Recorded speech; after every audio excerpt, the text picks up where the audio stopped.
Hey friends, welcome to the School of Hard Knocks with Darcie, a place where we become unstuck from trauma and grounded in our healing. I'm your host, Darcie, and I'm a proud multi-graduate of the School of Hard Knocks. Life has a way of teaching us lessons we never asked for, but here we take those lessons and turn them into healing, strength, and self-leadership. I'm so glad you're here. Let's dive in. Just a quick reminder. This podcast shares personal stories and lived experiences. It's not therapy. It's not counseling or legal advice. If you need professional help, please reach out to a licensed provider. Hey, School of Hard Knocks, welcome back. Class is in session. I am here with our Rebuilt Season in Bloom series with a guest. So today we are sitting down and chatting with Peter Young. Peter, welcome to the School of Hard Knocks. It's so great to have you. Darcie, thanks for having me. Absolutely. Well, let me introduce you guys to Peter. So Peter is actually a former sports broadcaster. We've been joking about it a little bit because apparently he used to do a little bit of his work in my great state of Wisconsin. So that was a really cool thing to find out. He's also a father of 5, amazing, and an Amazon best-selling author. But let's hit you with the big one. Peter says that he's also a cult survivor. So what we're going to talk a little bit about here are some of the warning signs that he now knows, a little bit of some of the control, mind control, what that looks like. But really awesomely, I can't wait to hear about how the Lord had restored you. I think that's probably one of my favorite things. So take us back to the beginning of what childhood looked like for you. So born and raised in New Jersey, just outside of New York City, and I'll give you the Reader's Digest version. Grew up in a strong Christian home. My parents are 91 and 89. They're still married. They've been married almost 70 years. Youngest of 5 boys, grew up going to church, grew up going to the Christian summer camps, etc. Was saved as a teenager, baptized in my early 20s. Was obsessed with basketball, was going to be the next Larry Bird, and that didn't happen. Got into coaching, was going to be the next John Wooden, and that didn't happen. Got into broadcasting, was going to be the next Bob Costas. That didn't happen. But yes, I did cover lumberjack in Wisconsin and traveled all over the world. And during this time, I also got married. And that's where kind of the bizarreness that people would be interested in my life story really happened. I married the love of my life about 29 years ago.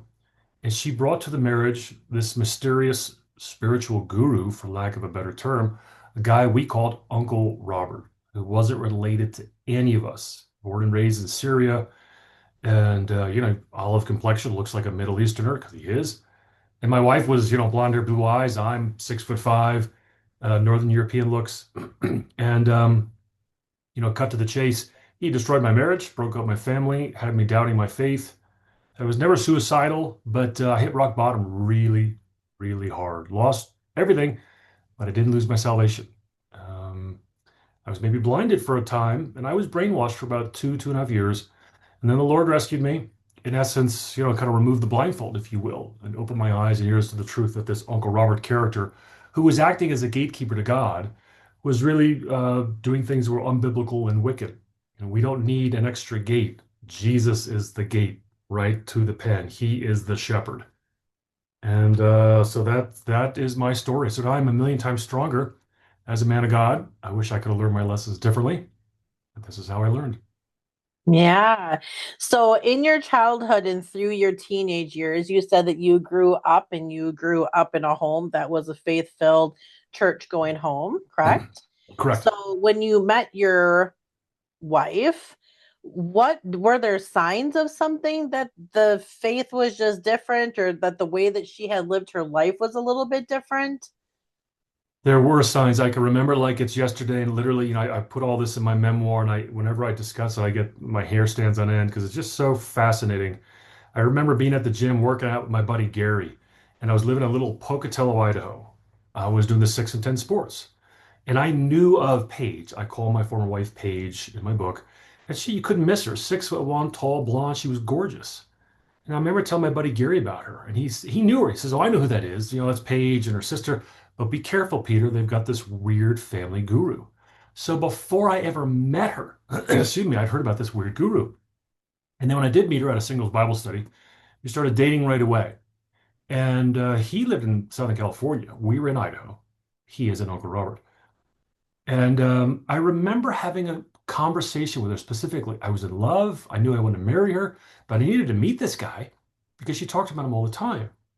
And I remember telling her, honey, it's not so much who he is or what he stands for, it's how you sound when you talk about him. When you talk about him and her parents and her sister, because they were all in on this, is really unhealthy and strange. And unhealthy is probably the best way to describe it. So were there red flags? From day one. As you started to move through, the relationship and marriages happening and you're having your life, what was it that you think allowed you to, you know, be not partaking in, but to be living in that kind of lifestyle with what was going on? The short answer is I was in love. The bit of a longer answer was, he lived in Southern California and we lived in Idaho and Montana for the first, let's say, 10, 12 years of our marriage. We were in Idaho. So he wasn't there all the time. And we didn't look like a cult. So we didn't live in a commune. We didn't shave our head or wear funny clothing or walk around trying to raise, converts or money on the street corners. There was no physical or sexual abuse. So it was all mental, emotional, and spiritual. So we would get together with him, his name is Robert Booty, about once or twice a year. We would have these conferences in northern Idaho, and those were weird. But what I'm getting at is on a day-to-day basis, his involvement in our lives or his control was really limited for the first 5 or 6 years of our marriage. And then as the years went on, I became the proverbial frog in the pot of hot water, which became the boiling. And I saw the signs, and there were, and early on I thought, wow, I would love for this guy just to disappear. But I knew my wife adored and revered him and honored him and respected him in ways she didn't me. And that hurt. And one of the first big, let's say, confrontations, Darcie, was shortly after 9/11. I grew up in New Jersey, so I had high school classmates who were widowed in 9/11. I had high school classmates who were in the buildings on 9/11 and got out. So 9/11 was kind of a seminal moment for all of us, but certainly for me because of my upbringing. And at one of our conferences, Robert started to go into how Roosevelt was a Jew and Truman was a Jew and the Jews killed 86,000 people on 9/11, et cetera, et cetera. And again, I grew up in a melting pot. I had Jewish friends, high school, Catholic friends, Christian friends, you name it. And we all made fun of each other, right? That's just what kids do. And nobody took it too seriously. This was different. This was dark. And I remember telling Paige that night at our conference, we're about to go to bed. I said, I don't think this guy is who you think he is. I think he's dangerous. And we should have nothing to do with him. And that was probably 3 years into our marriage. She listened intently and we never followed up. I never followed up. I never pressed the issue. Hey, honey, what are we going to do about this guy? Now, looking back, if I had pushed the issue, she might have left me then. And we would have never had 5 kids. We would have had 2. So the Lord knows, right? He obviously knows things that we don't know. But in many ways, my one big failure in all of this was I did not fulfill the role of a biblical husband and father and protect my family against this guy. And look what happened. Yeah, and I really love the true rawness and honesty of it, right? Because there's things that happen in our life. None of us are sin free, right? Like none of us are sin free. But when we can start to actually own that for the purpose of, first of all, ownership, but secondly, being able to help others to prevent them from making those same type of missteps, that's the really incredible part of sharing your story. Yeah, when you talk about nobody is sinless, this will give you just a bit of an insight as to who Robert was and the kind of control that he and other cult leaders try and foment or engender. And by the way, I'm the expert on my life and what happened. I'm not the expert on cults, but I've done a ton of research. I've read, you can see the books behind me, probably a dozen books on cults. And cult leaders share all the same characteristics. It's astonishing when you peel the layers of the onion back. They all share these same characteristics. Grandiose sense of self, gatekeeper to God. They make all the rules, but they don't apply to them. Well, Robert taught us that he had sinned once in his life. He was a little kid, growing up in Syria. His dad gave him a slingshot. He disobeyed, and he accidentally killed the family goat. And he would tell the story like it was, 9/11, Pearl Harbor, the day he sinned. And he thought that was the only time he ever sinned, which of course is ludicrous and as a window into his mindset of, how could you be humble? Romans 3:23, for all have sinned and fallen short of the glory of God. How can you truly believe that if you think you've sinned only once? But that was just one more, kind of Lego piece or brick, if you will, in the edifice of him trying to make sure that we all saw him on a pedestal and we were down below in the gutter. He would control us through guilt and shame. We're awful. He'd point out all of our sins. But of course, he only sinned once. Yeah, wow, goodness gracious. So here you are, and you're going to these conferences. And when this is a conference, is this like the meeting of him getting everybody together to like shame them? Partially, yeah. So our cult was very small. So growing up, I would have thought of Jonestown, Jim Jones, drinking the Kool-Aid, or Heaven's Gate, that mass suicide, or Waco and David Koresh. So these are, anywhere from 1,000 to let's say 100 people. Ours was like a dozen or 15. It was very small. And most of it, one family, my former in-laws. And so we would meet in northern Idaho, where my in-laws lived, once or twice a year. And we would sit for days and just sit and listen to this guy talk. And oh, by the way, like other cult leaders, much of what he shared early on was brilliant. And it was the truth. If he starts spouting utter nonsense right away, nobody would listen. But then he twists it just a little bit subtly over and over again. The best analogy I can give is if you miss hit a golf ball by this much, right? 100 yards down the fairway, it's way off to the left or way off to the right, nowhere where you intended it to go. Well, Robert would read the Bible to us. He knew his Bible, but then he would give each and every verse his little particular interpretation or twist so that 5, 10, 15 years down the road, we are what I would say was nowhere near what the gospel meant to say. And so with my wife, Paige, again, we're no longer married, obviously, but 2 master's degrees, very domineering, beautiful. You walk in the room and you can't miss her, right? She's one of those personalities.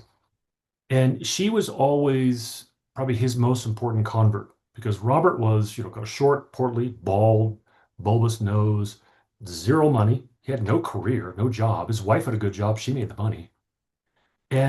But with Paige, listening to his every word, she gave him instant cachet.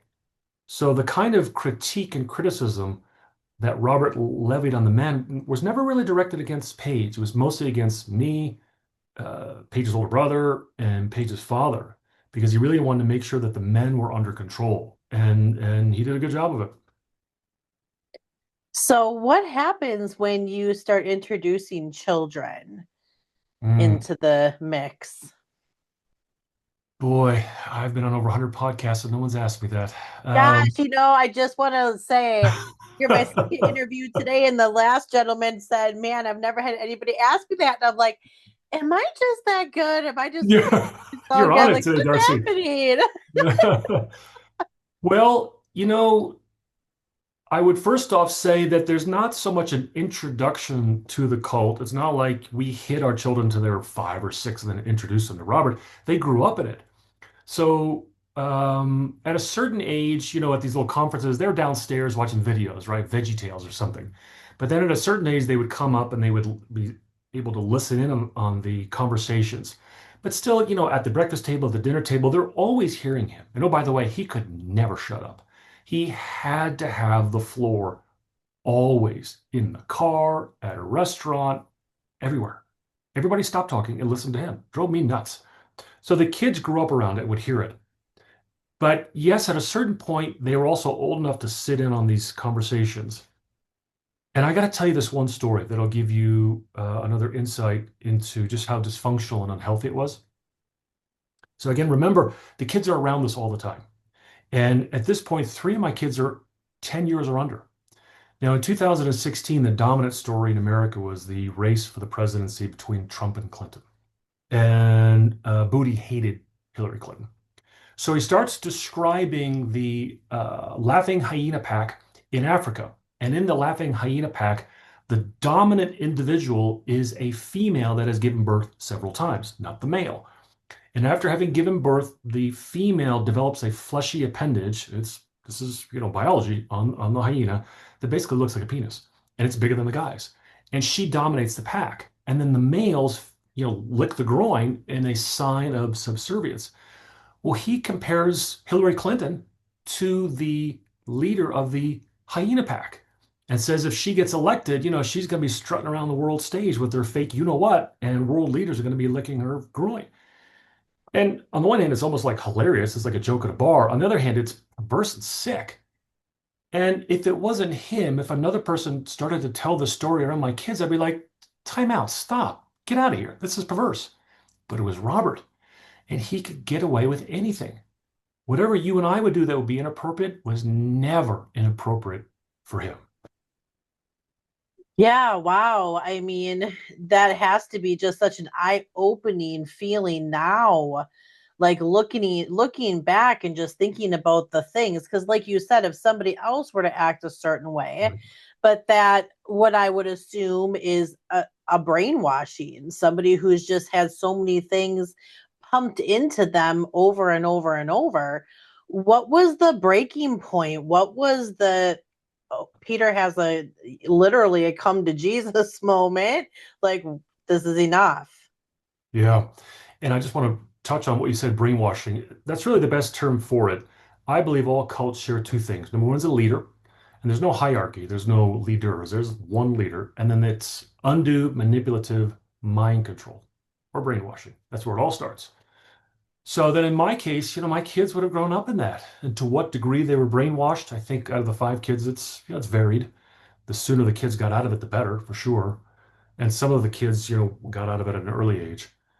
And I was effectively kicked out of the cult, which I don't think is common. I think most people like escape, really. But my wife left me back in 2017, basically to draw closer to Robert.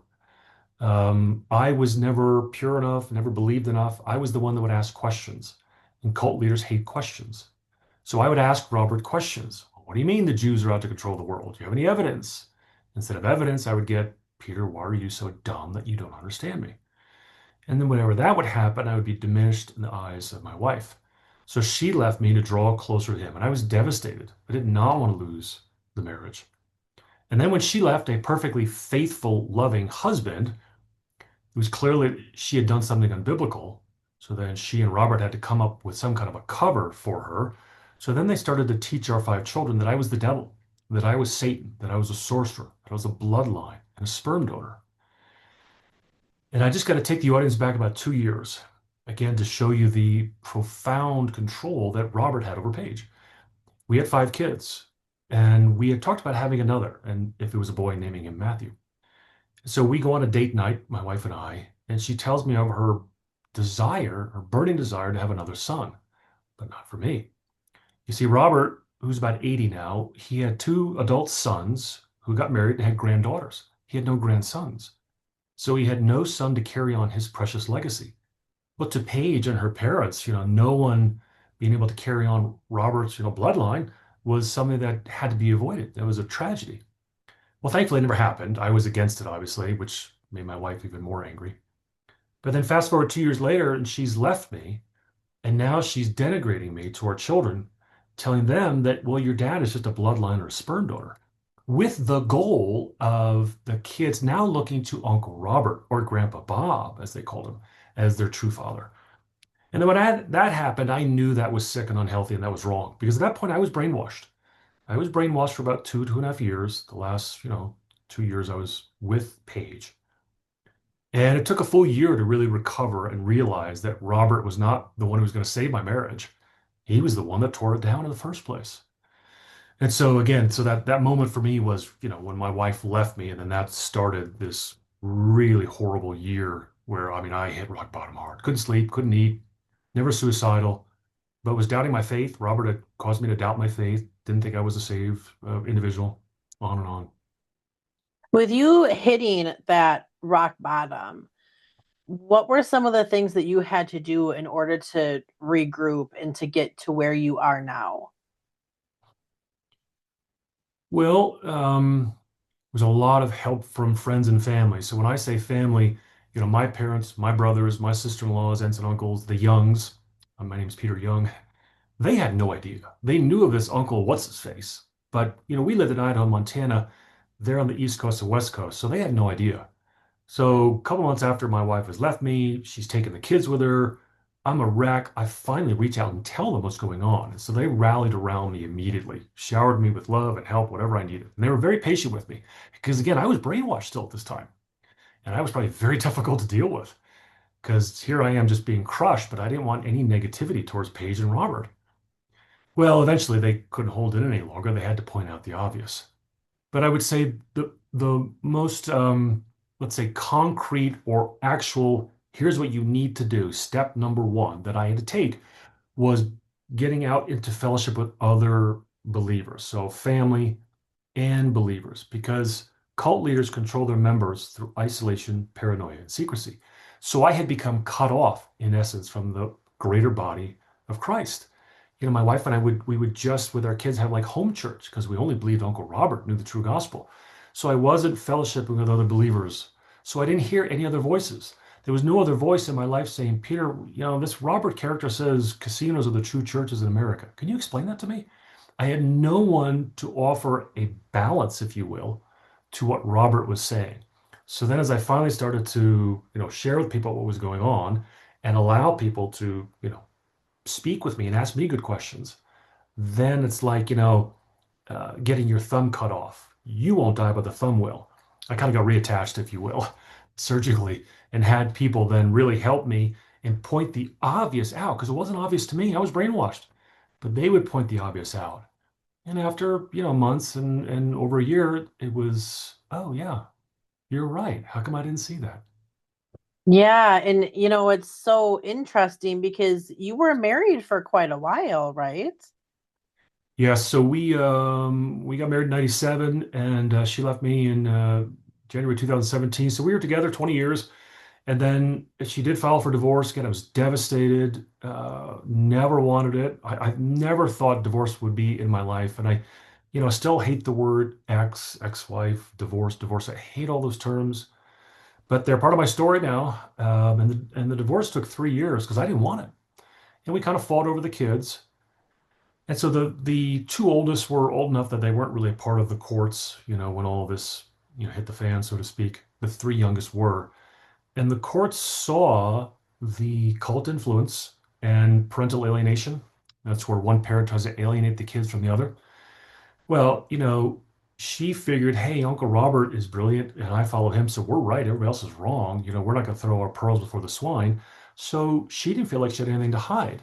So in emails and letters, she would call me a bloodline, a sperm donor, devil, Satan, sorcerer. So we had all this information. And the courts saw it. So the three youngest kids got sent back to me. And so they've been with me since 2018. And then the divorce was final in 2020.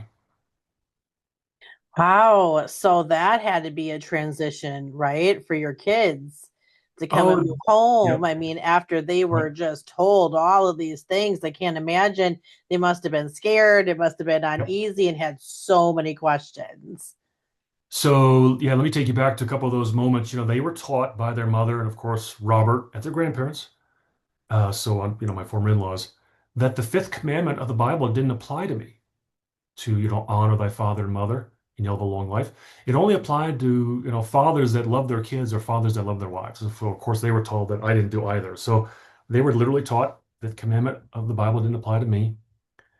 And so then when the three youngest got sent back to me, the youngest within about a couple weeks said, Dad, I love you. And then, the second youngest, a couple months later, Dad, I love you and I'm sorry. Because, he had believed everything that the adults were telling him. And so with each child, it just took a little bit longer for them to get over it, get over the brainwashing or get over another way to look at it would be um, like a computer virus. The virus would start with Robert, then into their mother, and into the kids.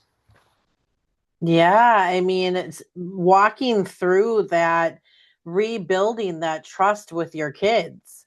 I mean, for a parent who maybe feels like that or they've been alienated before, what are some of the things that you had to do in order to regain that trust? I had to pray every day. I literally prayed every day, pray that the Lord would help me to be the father that they need me to be. So when I say that, think about that. That's what I still pray that every day. Help me to be the father they need me to be. And that could change every day.